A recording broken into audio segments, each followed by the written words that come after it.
Ayan o, what's up? Ah, parte, naputol yung isa. Parang nag-upload ulit ako. Ano ulit? Sa shorts. Ngayon, hindi ko lang alam shorts ba to o kung ano. Pangit nito oh. Pangit nito. Ala, kuno ko po. Nakainis ko. Wala ko nila pa ko. Siyempre, a day with you. A day with me. A day.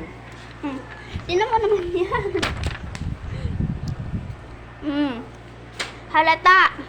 Ang sunod-sunod ba? Kala ko doktor ka pa at ka nagigiyan. Tapos nagigiyan ka.